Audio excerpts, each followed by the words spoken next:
മാതാവിൻ്റെ പിറവിത്തിരുനാളിനൊരുക്കമായുള്ള 8 നോമ്പ് 4-ാം ദിവസം. കാനായിലെ കല്യാണ വിരുന്ന്.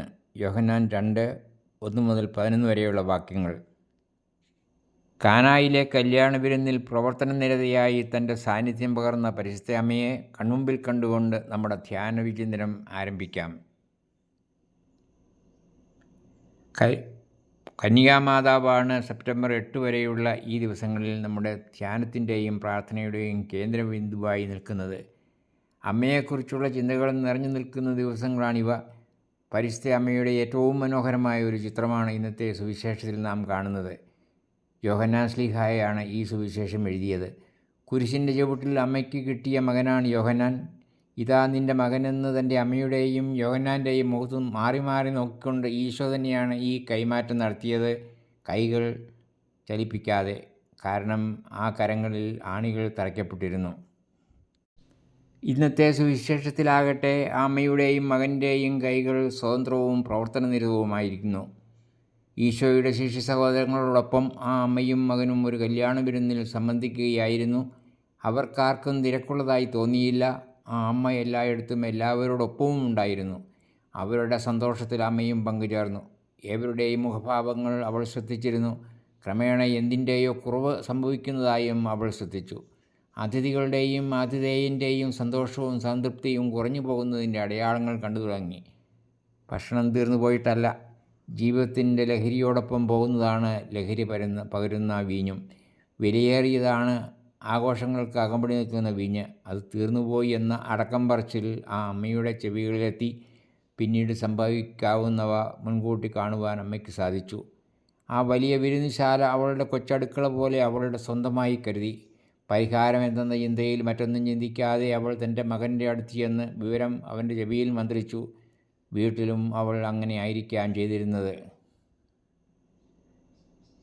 അവർക്ക് വീഞ്ഞില്ല എന്ന് മാത്രമാണ് അമ്മ മകനോട് പറഞ്ഞത്. അതൊരു അറിയിപ്പ് മാത്രമായിരുന്നില്ല, ഒരാവശ്യപ്പെടലിൻ്റെ ആമുഖം കൂടിയായിരുന്നു അത്. അരി തീർന്നു, കറിക്ക് വേണ്ടിയവയും തീർന്നു എന്നൊക്കെ ഒരമ്മ മകനോട് പറയുന്നത് പോലെ. മകൻ മാർക്കറ്റിൽ പോകണമെന്നാണ് അമ്മ പറഞ്ഞതിൻ്റെ അർത്ഥം. ചെയ്യേണ്ടത് അവൻ ചെയ്തു കൊള്ളുമെന്ന് അമ്മയ്ക്ക് ഉറപ്പുണ്ട്. എന്നാൽ ഈശോയുടെ മറുപടിയിൽ ഒത്തിരി ഊഹിച്ചെടുക്കാനുമുണ്ട്. എൻ്റെ സമയം ഇനിയും ആയിട്ടില്ല, ഈശോ തൻ്റെ അമ്മയോട് പറഞ്ഞു. തൻ്റെ സമയമായിട്ടില്ല എന്ന് അവിടുന്ന് പറഞ്ഞ മറ്റവസരങ്ങളുമുണ്ട്. ഘടികാരത്തിൽ നോക്കിയല്ല സമയമായില്ല എന്ന് അവിടുന്ന് പറഞ്ഞത്. മുന്തിരിച്ചാറ് വീഞ്ഞാകുവാൻ സമയമെടുക്കും, അതിലുമധികം സമയമെടുക്കും മുന്തിരിച്ചെടി വളർന്ന് ഫലം പുറപ്പെടുവിക്കുവാൻ, അവ പഴുത്ത് പാകമാകുവാൻ. അവിടെ കാത്തിരിപ്പിൻ്റെ ആവശ്യമുണ്ട്. താനൊരു അത്ഭുതം പ്രവർത്തിച്ച വിവാഹ വിരുന്നിന് ആവശ്യമായ വീഞ്ഞ് നൽകുമെന്നല്ല അവിടുന്ന് പറഞ്ഞത്. അത്ഭുതം ഒരു നിമിഷത്തിൽ സംഭവിക്കുന്നതാണ്, എന്നാൽ അതൊരു മാജിക്ക് അല്ലതാനും. ജീവിതത്തിൽ അത്ഭുതകരമായ പലതും സംഭവിക്കുന്നത് സമയമെടുത്താണ്. അതുപോലെ തന്നെ പ്രകൃതിയിലും. ചെടികളിൽ പൂക്കൾ ഉണ്ടാകുന്നതും അവയിൽ തേൻ നിറയുന്നതും പിന്നെ ഫലങ്ങൾ ഉണ്ടാകുന്നതും പൂക്കളും പഴങ്ങളുമൊക്കെ നിറം പകരുന്നതും സുഗന്ധം പരത്തുന്നതും ഒക്കെ സമയമെടുത്താണ്. സമയത്തിൻ്റെ ആവിഷ്കാരം തന്നെയാണ് അത്ഭുതമെന്ന പ്രതിഭാസം. ആ അമ്മ പിന്നെയും ഒന്നിനും കാത്തിരിക്കുന്നില്ല. നേരെ പോയത് പരിചാരകരുടെ പക്കലേക്കാണ്. എന്നൊന്ന് വ്യക്തമാക്കാതെ അമ്മ അവർക്ക് ഒരു നിർദ്ദേശം കൊടുക്കുകയാണ്. അവൻ നിങ്ങളോട് പറയുന്നത് ചെയ്യുവിൻ. മകൻ്റെ മനസ്സറിഞ്ഞുകൊണ്ടാണ് അമ്മ അത് പറഞ്ഞത്. അതിലൊരു മറുതലിക്കലുമില്ല. സമയമായിക്കൊണ്ടിരിക്കുന്നുവെന്ന് അവൾ അറിഞ്ഞു. ഇരുവരുടെയും ഹൃദയഘടികാരത്തിൻ്റെ അറിയിപ്പ് അവൾ ശ്രവിച്ചു. അമ്മയുടെ സാന്നിധ്യം എവിടെയും നിറഞ്ഞു നിന്നു. അവളുടേത് ആ വിവാഹ വിരുന്നിൽ നിറസാന്നിധ്യമായിരുന്നു. എവിടെയും കടന്നു ചെന്ന് എല്ലാം കണ്ടറിഞ്ഞ ആ അമ്മയുടെ കാഴ്ചശക്തി അപാരമായിരുന്നു. മകൻ്റെ ഹൃദയവികാരങ്ങൾ അറിഞ്ഞ അമ്മ സംഭവിക്കാൻ പോകുന്നത് മുൻകൂട്ടി അറിഞ്ഞു എന്ന വിധത്തിൽ കലവറക്കാർക്ക് നിർദ്ദേശം നൽകുന്നു. മാംസമായി തീർന്ന വചനത്തിൻ്റെ മേൽ അവളുടെ വാക്കുകൾക്കുള്ള വശ്യതയും ഒറ്റ വാക്കിൽ അവൾ വെളിപ്പെടുത്തി. അവർക്ക് വീഞ്ഞില്ല. മറിയത്തിൻ്റെ സാന്നിധ്യം എവിടെയും പ്രകടമായ മാതൃസാന്നിധ്യമായിരുന്നു. അവിടെ അവൾ അനേകരുടെ അമ്മയായി തീർന്നു. നന്മ നിറഞ്ഞവൾ എന്ന് വിളിക്കപ്പെട്ടവൾ ഉള്ളിൽ വഹിച്ചത് ഈശോ എന്ന മഹാത്ഭുതത്തെയായിരുന്നു. ആ നിറവിൻ്റെ അത്ഭുതവും അവിടെ പ്രതീകാത്മകമായി വെളിവാകുകയാണ്. നമ്മയെല്ലാം ലഹരി പിടിപ്പിക്കുന്ന ഒരു സാന്നിധ്യമാണ് നമുക്ക് ലഭിച്ചിരിക്കുന്ന അമ്മയുടേത് എന്ന ഉപസംഹാര ചിന്ത അമ്മയിലേക്ക് നമ്മെ കൂടുതൽ അടുപ്പിക്കുന്നു. ഒരമ്മ എന്നും മക്കൾക്ക് മധ്യസ്ഥയാണ്. നമ്മിൽ നടക്കുന്ന അത്ഭുതങ്ങൾക്ക് വഴിയൊരുക്കുന്നത് അമ്മയാണ്.